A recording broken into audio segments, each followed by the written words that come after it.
주님의 이름으로 사랑합니다.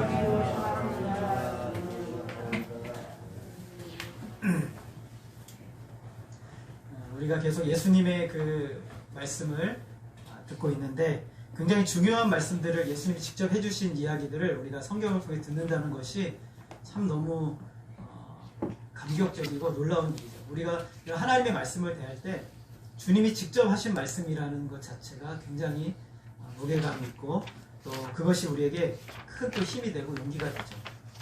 우리가 저와 여러분이 이 세상의 것에 우리의 마음과 인생의 목적을 두게 되면 우리의 염려는 사라지지가 않아요. 지난 시간에 말씀드렸던 것처럼 우리가 돈에 우리의 인생의 목적을 두게 되는 순간 염려가 우리 속에 바로 찾아오게 되죠. 그리고 여러분의 인생의 목적을 건강에 두면 몸이 조금만 아파도 역시 이게 그 마음의 염려가 찾아오게 돼요. 그리고 여러분의 인생의 목적을 미래, 소망에다가 두면 흔들리는 이 현실 앞에, 이 세계 상황 앞에서 염려가 막 찾아오기 시작을 하게 되는 것이죠. 그런 것들이 꼭 필요한 것이에요. 그렇지만 우리의 인생의 목적과 마음을 거기에 두어버리면 염려는 피할 수가 없는 삶을 살아갈 수밖에 없는 거죠. 그래서 사도 바울은 골로새서 3장 2절에서 이렇게 말씀을 하고 있습니다. 위의 것을 생각하고 땅의 것을 생각하지 말라. 여러분 어느 것을 생각하라고요? 위의 것을 생각하고 땅의 것을 생각하지 말라고 그러셔요. 여러분 왜 땅의 것을 생각하지 말라고 하셨을까요?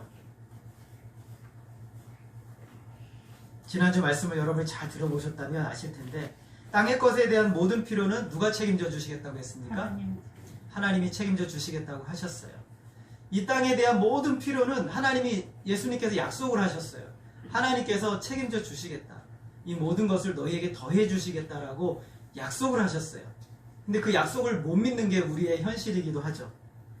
이 땅에서 살아가기 위해 필요한 것이 있다는 것을 우리 주님은 너무 잘 아세요.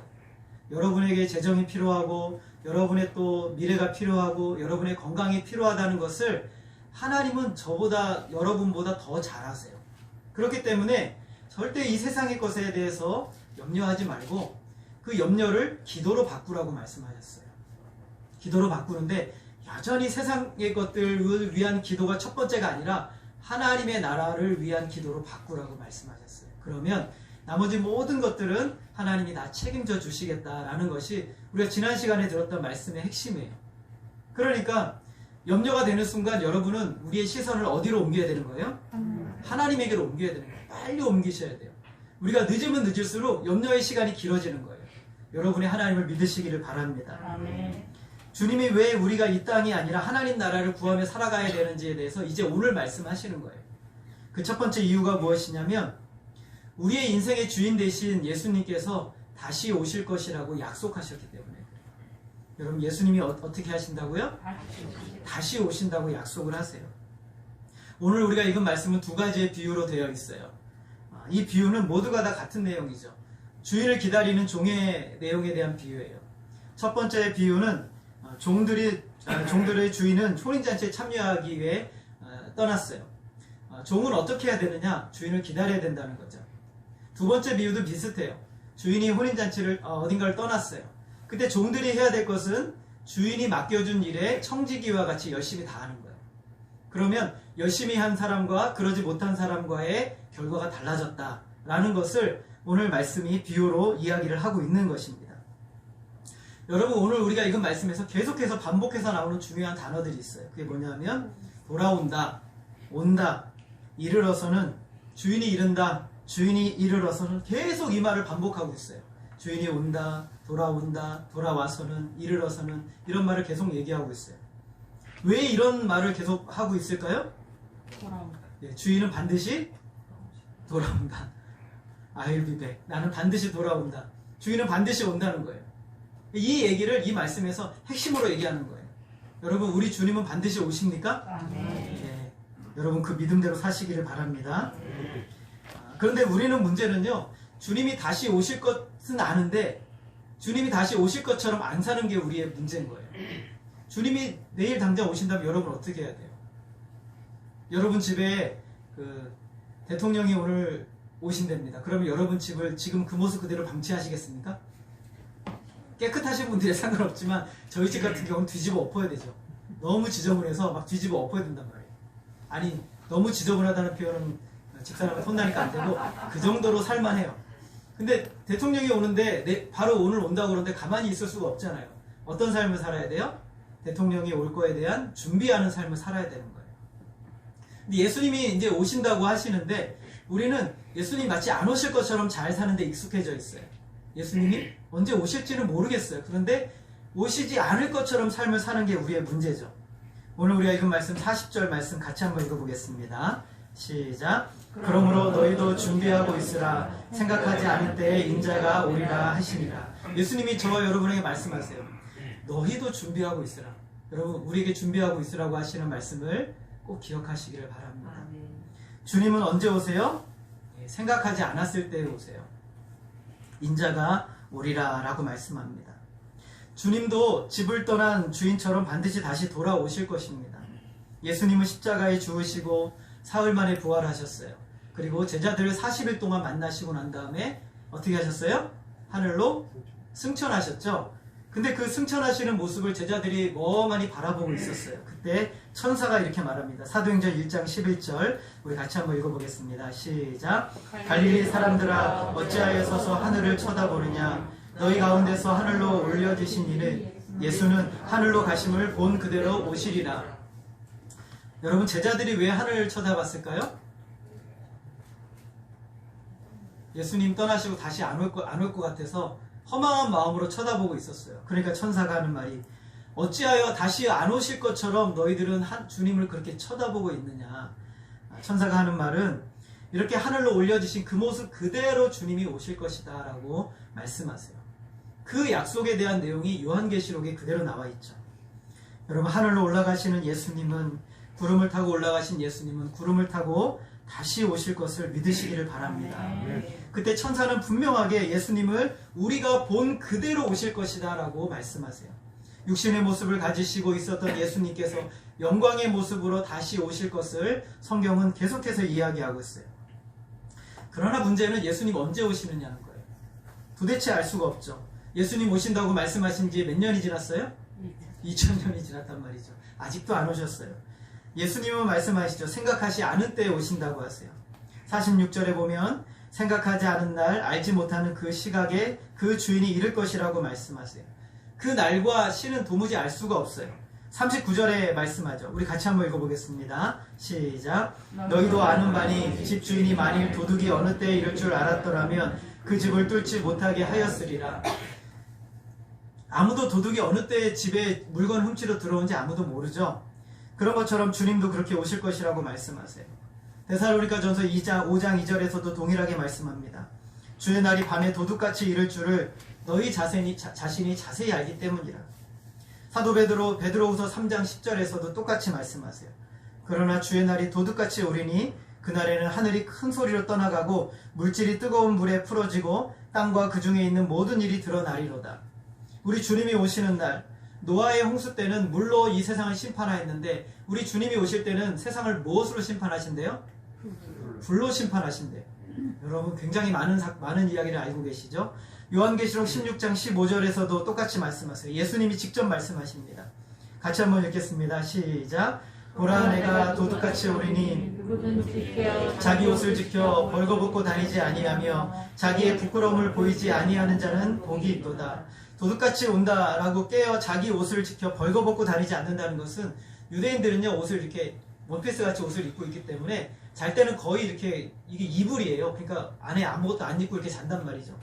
그러니까 자는 것처럼 그렇고 있어서는 안 된다라고 주님이 말씀하시는 거예요.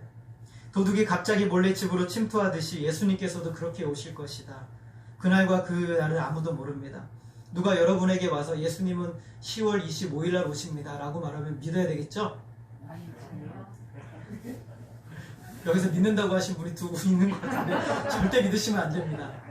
예수님이 12월 25일 날 오신다고 그러면 여러분 믿으실 거죠? 아니요. 네, 절대 그런 거는 믿어서는 안 되죠. 전부 다 100% 거짓이에요. 주님이 오시는 날은 주님도 모르고 아버지만 아신다고 말씀하셨어요. 아무도 몰라요. 아무도 그 날과 시를 계시해 주지 않으세요. 그 이유는 주님이 도둑같이 오실 것이라고 말씀하셨기 때문에 여러분, 이 말씀을 믿으시기를 바랍니다.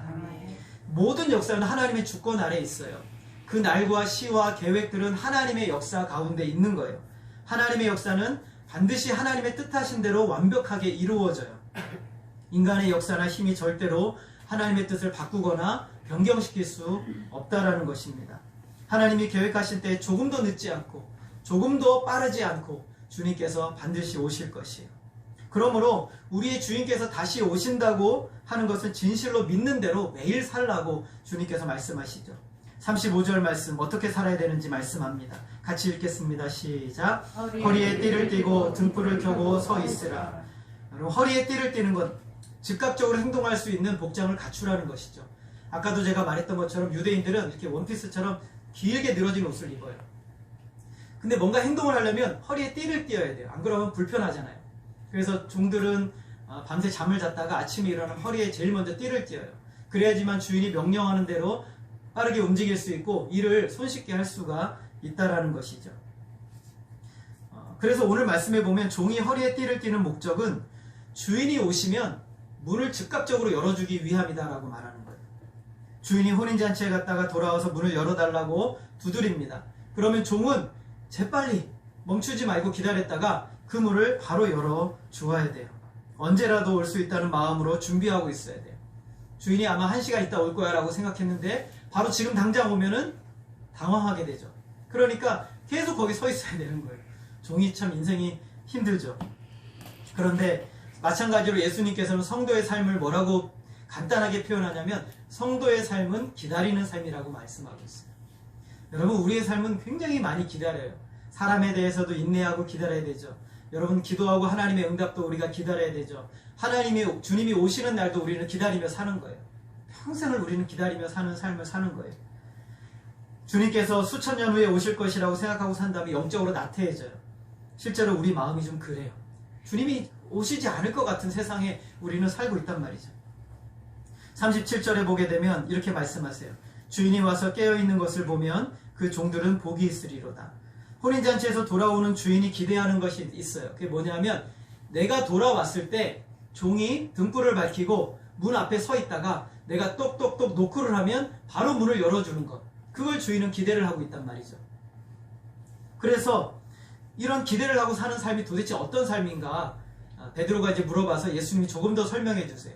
두 번째 비유에서 이렇게 말씀하세요. 42절 우리 같이 읽겠습니다. 시작. 주께서 이르시되 지혜 있고 진실한 청지기가 되어 주인에게 그 집 종들을 맡아 때를 따라 양식을 나누어 줄 자가 누구냐. 이 사람은 어떤 사람이냐면 지혜롭고 진실한 청지기예요. 이 사람의 특징을 여기서 몇 가지로 묘사하는데 이 사람은요 주인의 종들을 맡은 사람이에요. 누구의 종들을 맡았다고요? 주인의 종들을 맡았어요. 그리고 주인의 양식을 가지고 주인의 종들을 주인의 뜻대로 먹이는 사람이 바로 이 사람이에요. 그러니까 이 사람은 굉장히 중요한 일을 맡은 거죠. 왜냐하면 곡간을 맡았어요. 그리고 주인의 종들을 맡았단 말이죠. 그리고 주인이 하는 것처럼 이 사람들을 먹여야 돼요. 그러니까 모든 관리와 권한에 대한 책임을 누가 가진 거예요? 이 종이 가진 거예요. 지금 주인이 떠나면서 이 종이 총책임자가 된 거란 말이죠. 그래서 이 사람을 뭐라고 말하냐면 청지기라고 부르는 거예요. 청지기. 주인의 것을 맡았기 때문에요. 그래서 이 사람의 모든 자기가 움직이는 모든 것들은 다 누구의 것이냐면 주인의 것이에요. 심지어 자기 자신도 주인의 것이고, 그리고 종들도 주인의 것이고, 음식도 주인의 것이고, 자기가 행하는 모든 일도 다 주인의 것을 가지고 행하는 사람이 바로 청지기란 말이죠. 이 사람은요 주인 행세를 하는 사람이 아니라 주인 의식을 가지고 사는 사람이에요. 주인 행세가 아니라 주인 의식을 가지는 것이죠. 그래서 주인이 떠난 그 자리에 이 사람은 마치 주인처럼 관리를 해요. 왜냐하면 모든 전권을 주인이 이 사람한테 줬으니까 이 사람이 주인처럼 일을 한단 말이죠. 이 종의 특징은요 모든 관심과 생각과 모든 것들이 누구에게 맞추어져 있냐면 주인에게 맞춰져 있는 거예요. 떠나간 주인이 했던 것처럼 주인이 원하는 대로 모든 일을 하는 사람이 청지기예요. 오늘 다시 오실 주님께서 말하는 성도의 모습, 주님을 기다리는 성도의 모습이 바로 이 청지기와 같다라고 주님이 말씀하시는 거예요. 모든 관심과 모든 생각이 누구에게 맞춰져 있냐면 다시 오실 예수님에게 맞춰져 있는 거예요. 주님에게 우리의 생각이 맞춰져 있어요. 나 존재 자체도 주님의 것이고 주님의 것을 가지고 주님의 일을 감당하는 사람이 청지기라고 말하는 거예요. 골로새서 3장 23절에서 이런 사람들에 대해서 사도 바울이 말합니다. 무슨 일을 하든지 마음을 다하여 주께 하듯 하고 사람에게 하듯 하지 말라고 말합니다. 주님이 마치 내 앞에 계시는 것처럼 모든 일을 하는데, 밥을 먹을 때나, 그리고 여러분이 말을 할 때나, 그리고 일을 할 때나, 그리고 잠을 잘 때나, 심지어 우리가 길을 갈 때에도 마치 주님께 하듯 하는 사람이 청직이라는 거예요. 오늘 성경은 그렇게 말씀하고 있어요. 사도 베드로는 베드로전서 4장 11절에서 더 구체적으로 말해요. 우리 같이 한번 읽어보겠습니다. 시작. 만일 누가 말하려면 하나님의 말씀을 하는 것 같이 하고, 누가 봉사하려면 하나님이 공급하시는 힘으로 하는 것 같이 하라. 이는 범사의 예수 그리스도로 말미암아 하나님이 영광을 받으시게 하려 함이니라. 우리가 말하려는데, 말을 할 때 누가 말하는 것처럼 말해요? 하나님이 말씀하신 것처럼 말해요. 부부싸움 안 되는 거죠. 부부싸움 안 되는 거예요. 여러분, 하나님이 나타나셔서 여러분 대신해서 부부싸움 하시겠어요? 네, 하실 수 있는가 보네요. 네. 못하죠. 하나님이 그렇게 하시겠어요? 여러분, 하나님이 말씀하시는 것처럼 말하면 우리의 언어는 굉장히 바뀔 수밖에 없어요. 여러분이 봉사를 하는데 누가 하는 것처럼 하라고요? 하나님이 주시는 힘으로, 하나님이 공급하시는 힘으로 하는 것처럼 하는데, 어떤 사람들은 무슨 일을 하는데 내가 잘해서 하는 것처럼 하는 사람이 있다라는 거예요. 그게 무슨 행세예요? 주인 행세를 하는 거예요. 그게 주인 의식은 뭐예요? 이거 다 주님이 주셔서 하는 거예요. 다 주님의 거 공급하셔서 하는 거야 라고 하는 사람이 주인 의식을 갖는 사람이죠. 말을 할 때, 행동을 할 때, 여러분 봉사를 할 때, 여러분 누가 하시는 것처럼 합니까? 하나님이 하시는 것. 저와 여러분에게 속한 모든 것은 다 주님이 주셨어요. 믿으십니까? 네, 정말 그렇습니다. 여러분, 주님이 다 여러분에게 주셨다고 믿으십니까? 네, 제가 한번 말씀드린 적 있죠. 제가 내비게이터라는 곳에서 성경 공부를 처음 하러 갔는데, 그 모임을 리더하는 선배가 갑자기 그러는 거예요. 야, 지갑들 다 꺼내, 그러는 거예요. 지갑을 갑자기 꺼내. 제가 그날따라 제가 등록금을 내려고 그 돈을 두둑히 챙겨가지고 왔거든요. 그래서 지갑을 딱 내놨어요. 왜 내라는지 모르겠어요. 그때 이 말씀을 우리가 23절 말씀을 가지고 말씀을 나누고 있었어요. 다 끝내려는 거예요. 그러더니 갑자기 지갑을 딱 수거해 가요. 거기에 지금 뭐가 들었어요? 제 지갑에? 등록금이 들었단 말이죠. 굉장히 그 당시에 등록금 한 90만 원 정도 했거든요. 이걸 가지고 가는 거예요. 그래서 하고 내가 딱 잡았어요. 그랬더니 그 선배가 하는 말, 야, 너 다 주님의 것이라며, 그러는 거예요. 그건 맞는데 이건 등록금인데요? 제가 그랬어요. 그래, 하나님의 것이 전부라는데 너는 왜 그것을 구분하고 있어? 네 통장에 있는 건 주님의 것이고, 네 것이고, 네 지갑에 있는 거는 네 것이고, 주님을 위해 쓸 수 있는 부분은 주님의 것이고, 언제 주님이 이것을 구분한 적이 있느냐? 모든 것이 다 주님의 것이다. 이것을 인정하는 것이 신앙의 첫 번째 발걸음이다. 여러분, 뭐가 신앙의 첫 번째 발걸음이라고요? 모든 것을 주님께 인정하는 거예요. 그래서 이것을 권리 이양이라고 하는 거예요. 신앙의 첫 번째, 예수님이 날 위해 모든 것을 주셨기 때문에 내 것을 주님에게 이양하는 것이 신앙의 첫 번째 발걸음이에요. 이게 안 되니까 내 것과 주님의 것을 자꾸 구분하는 거예요. 권리 양도가 안 돼버리면 신앙의 시작이 안 되는 거예요. 여러분의 신앙에서 주님이 요구하시는 것은, 여러분의 권리를 주님께 양도한다고 해서 주님이 여러분의 재산을 다 뺏어가시겠죠? 그렇게 믿으시는가 보네요. 우리 주님은 그런 분이 아니시죠. 우리 하나님은 선하신 하나님이시죠. 우리는 그걸 믿지 못하는 거예요.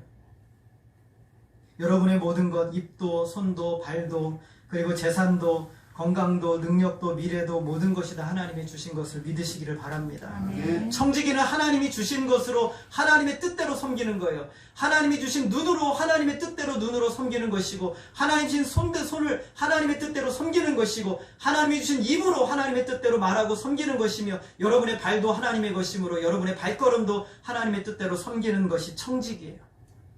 그것이 바로 주님을 믿는 하나님의 자녀들의 삶인 것이죠. 우리는 절대로 예수님은 아니지만 그러나 예수님처럼 사는 거예요.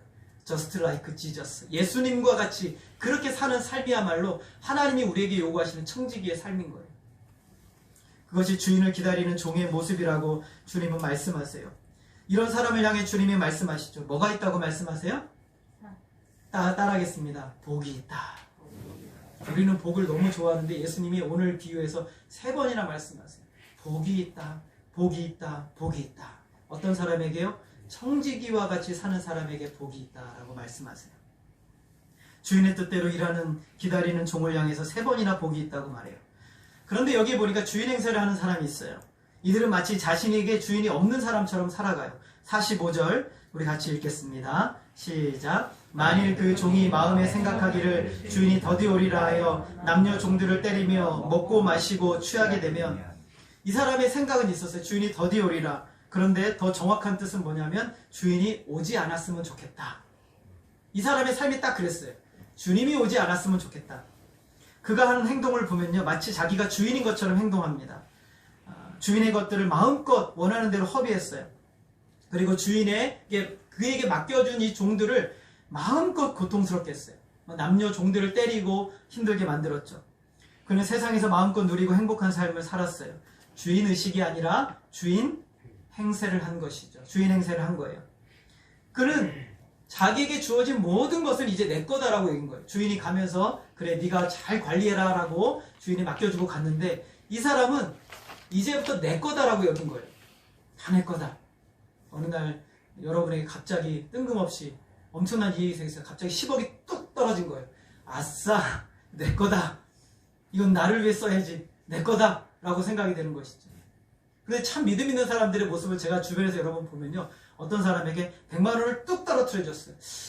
이거를 어디로 흘려보내지? 누구에게 통로가 되지? 뭐 이런 생각한단 말이죠. 완전히 다른 인생이죠. 하나는 주인 행세고 하나는 주인 의식을 가지고 사는 거예요. 자, 주인 행세를 했던 사람들의 인생에 대해서 주님이 마지막 결론에 대해서 말해요. 46절에 보면 주인이 돌아왔어요. 그리고 그를 엄히 때렸대요. 어떻게 때렸다고요? 엄히 때렸대. 근데 사실은 우리말이 굉장히 의역을 했어요. 더 정확한 성경 번역을 보면요, 굉장히 무서운 말이거든요. 검이나 톱으로 자르는 거예요. 이게 그런 뜻이에요. 무서운 형벌이죠, 여러분. 굉장히 무서운 형벌을 얘기하는 거예요. 차마 그 단어는 쓸 수가 없어서 번역을 그렇게 한 거예요. 47절에 많이 맞을 것이래요. 여러분, 이 번역도 사실 정확한 번역은 아니에요. 더 정확한 번역은요, 껍질을 벗기다. 이런 단어를 쓰고 있는데, 차마 우리 믿음의 어르신들이 이거는 쓸 수가 없어서 이렇게 단어를 번역을 하신 거예요. 무서운 형벌이. 이 당시 노예를 소유한 주인이 노예에 대한 생명의 권한을 다 쥐고 있었어요. 원한다면 주인은 자신의 재산인 이 종들을 마음대로 다룰 수가 있었죠. 죄를 물어서 끔찍하게 죽일 수도 있었어요. 종들은 결국 주인의 주권을 인정하지 않는 것이죠. 그러므로 그들에게는 무서운 형벌이 기다리고 있다라고 말씀합니다. 주님이 오시는 날, 주님의 주권을 인정하지 않고 예수님을 믿지 않고 그리고 자기가 주인이 되어 마음대로 원하는 대로 살았던 사람들의 결말은 무서운 심판을 피할 수 없다라는 것이 주님의 말씀인 거예요. 자기가 주인이 되어 사는 사람, 이 세상은 그냥 그대로 영원히 지속되는 것이 아니에요. 반드시 끝날이 오게 되는 거예요. 여러분이 보는 모든 세상은 다 사라질 때가 와요. 저 산과 바다와 모든 이 세상에 누렸던 큰 건물과 대단한 모든 것들이 다 사라지고 하늘로부터 새 예루살렘이 내려오는 날이 올 것이에요. 그게 언제예요? 우리 주님이 다시 오시는 날. 신천신지. 이 신천지가 진짜 좋은 말을 자기가 다 갖다 쓰고, 신천지란 말은 되게 좋은 말이거든요. 근데 이 말을 못 쓰게 생겼어요. 새로운 땅과 새로운 새 예루살렘이 이 땅에 내려와서 이 세상의 모든 것들은 다 사라져요. 우리가 추구하고 바라고 목적을 삼고 거기에 인생의 목적을 갖고 중래 산에 했던 돈과 명예와 권력과 모든 것들은 다 사라지고 새 하늘과 새 땅이, 새 예루살렘이 하늘에서부터 내려와 새 날이 시작이 되는 거예요. 주님이 오시면 그때 주님을 믿지 않고 따랐던 모든 사람들에게는 무서운 형벌이 기다리고 있다라는 것이죠.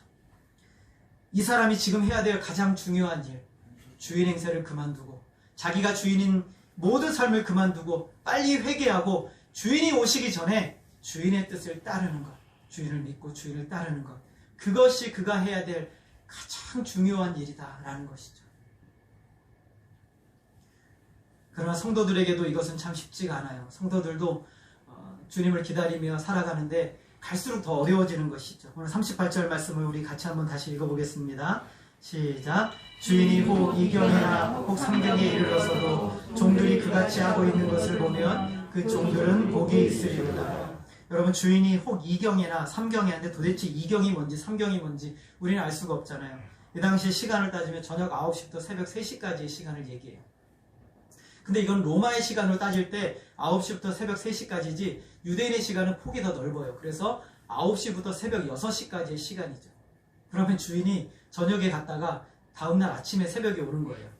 여러분, 이 당시에 혼인잔치는 저녁에 이루어졌어요. 우리는 보통 결혼식 몇 시에 합니까?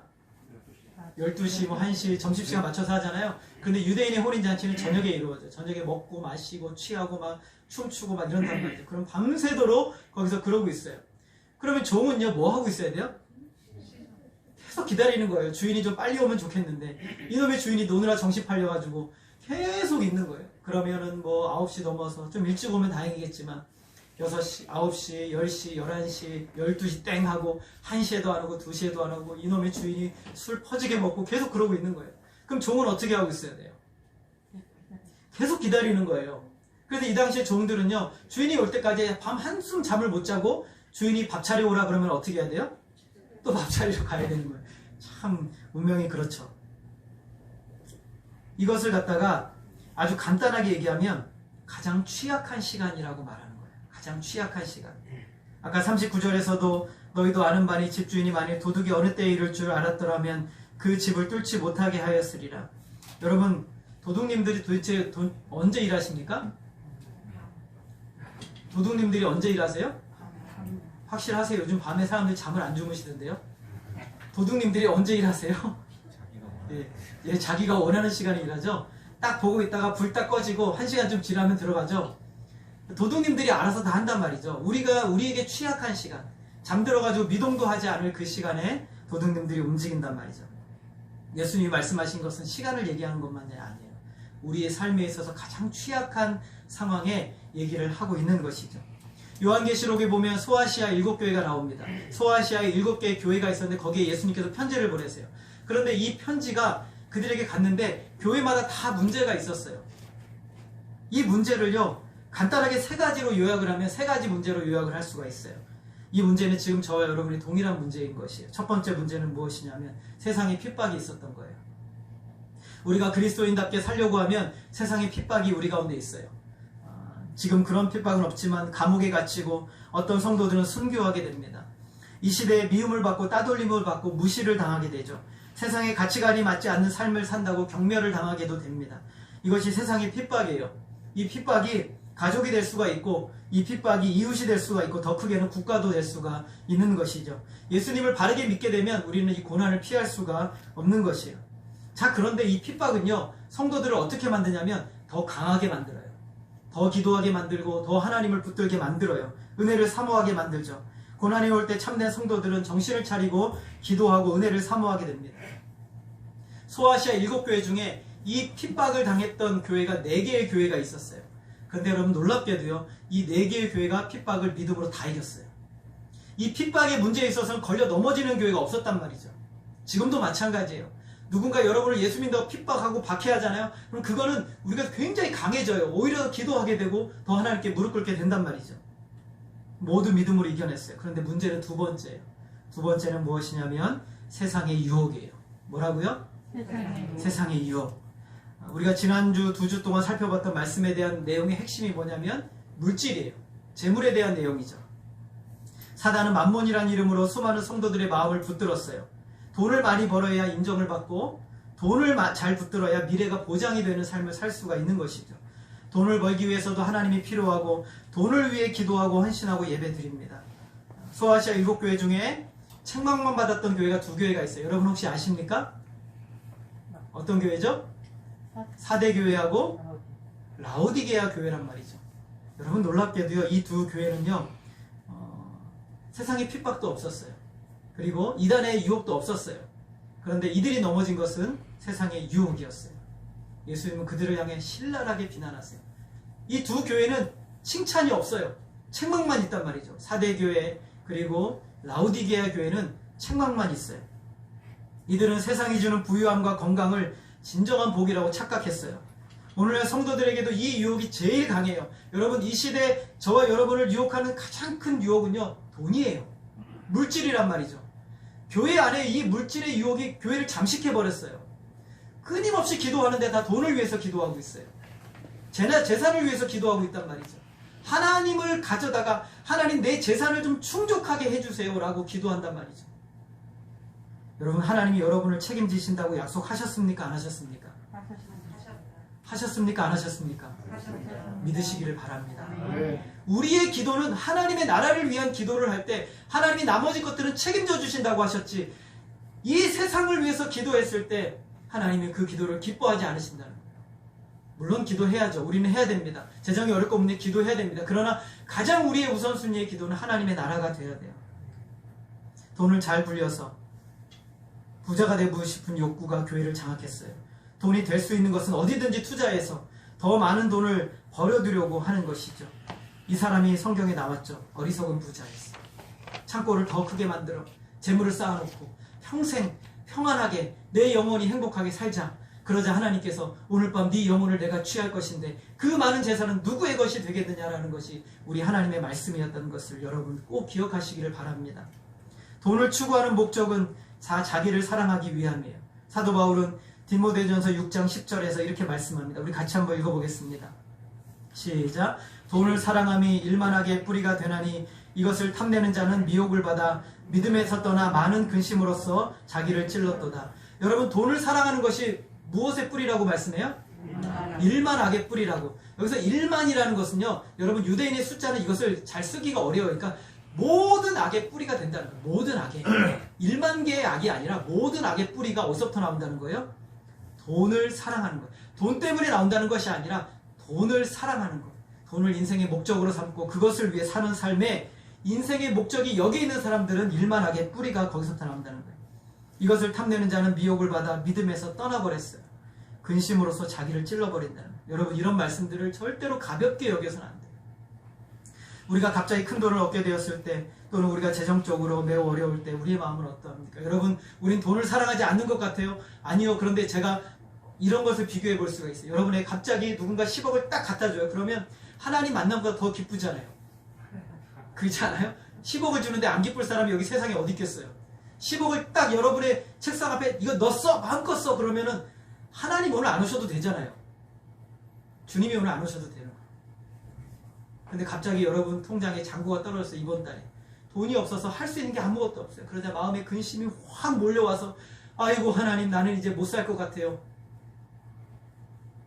여러분의 마음의 움직임이 어디에 있습니까? 우리의 마음의 움직임이 어디에 있어요? 돈에 있는 거죠.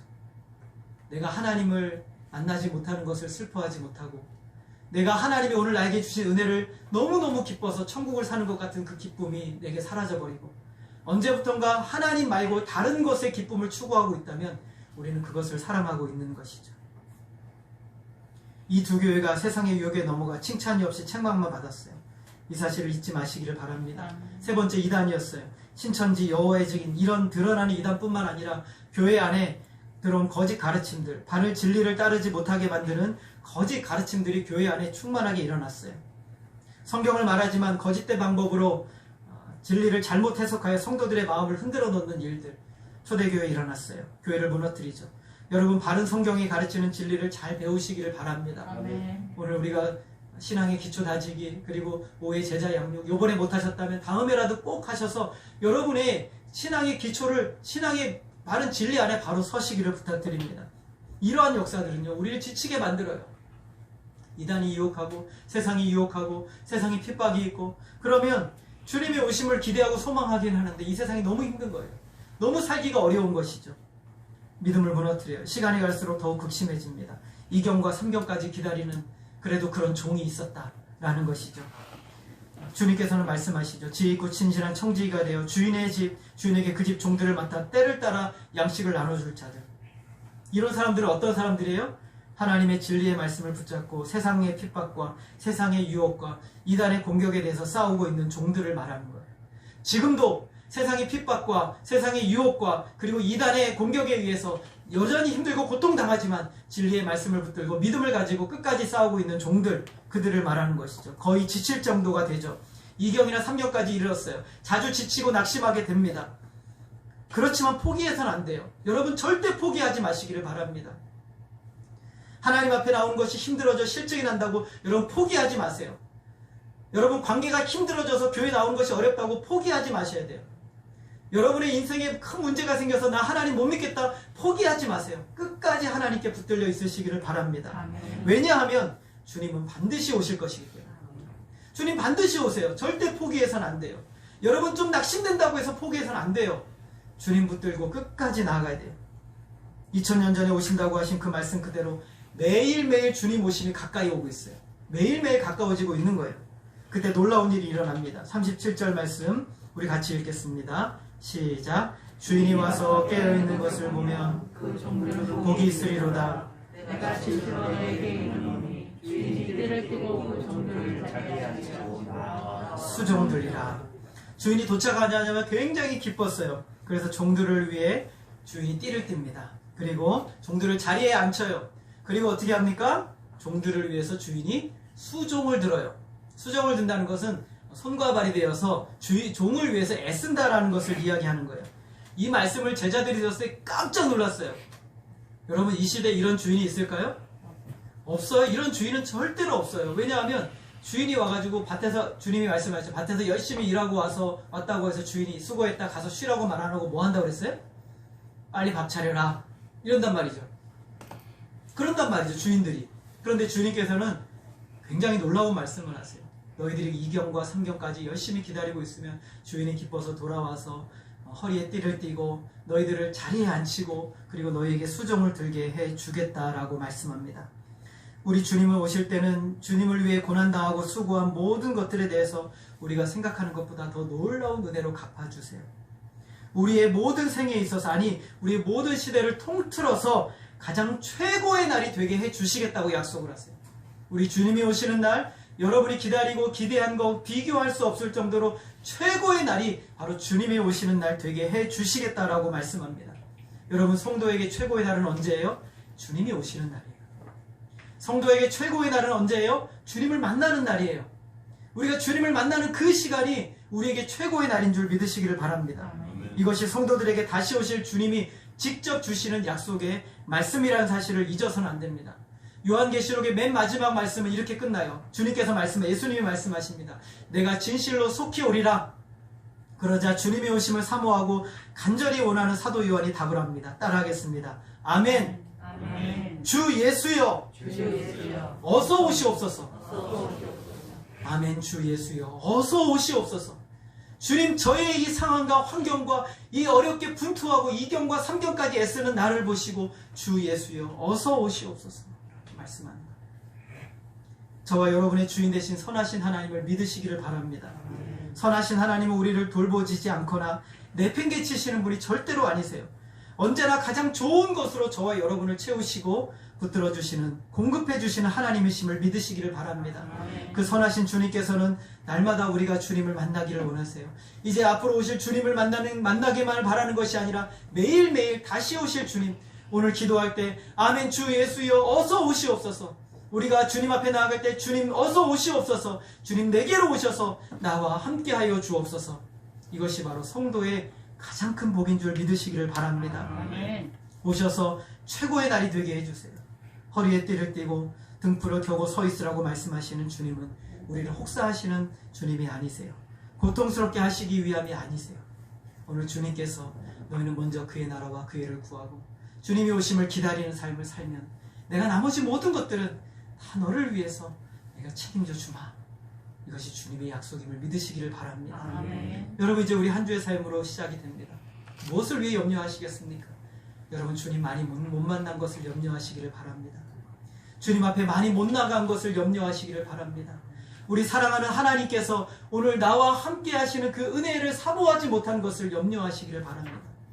주님과 함께한 삶이 가장 최고의 삶임을 믿으시고 주님이 오시는 그날을 간절히 기다릴 때 주님이 만나시는 그날 최고의 것으로 채워주실 주님을 기대하시면서 매일매일 청지기와 같이 주님의 것으로 주님의 영광을 위해 사시는 저와 여러분 되어지기를 주님의 이름으로 소원합니다. 기도하겠습니다. 하나님 아버지, 오늘 우리는 주님을 기다리는 삶을 살고 있는지 우리 자신을 돌아보게 하여 주옵소서. 여전히 내 것을 나를 위하여 내 마음대로 살아가는 삶은 아니었는지 주님이 주신 것으로 주님의 뜻대로 주님의 원하시는 대로 살아가며 주님 오실 주님을 기다리며 아멘 주 예수여 어서 오시옵소서라고 믿음으로 기다리는 믿음의 삶을 우리 모든 성도들이 살아내게 하여 주옵소서. 혼달스럽고 혼탁하며 이경과 삼경이 되어도 주님 안 오심으로 우리의 마음이 허탄하고 고통 가운데 있지만 그러나 끝까지 주님 기다리고 믿음으로 살아가는 복된 삶이 우리의 삶이 되게 하여 주옵소서. 주님 오시는 날 가장 최고의 것으로 갚아주시고 주님 역사하실 줄을 믿사오니 이 믿음으로 매일매일 살아가는 우리 모든 성도들 될 수 있도록 힘과 용기를 더하여 주옵소서.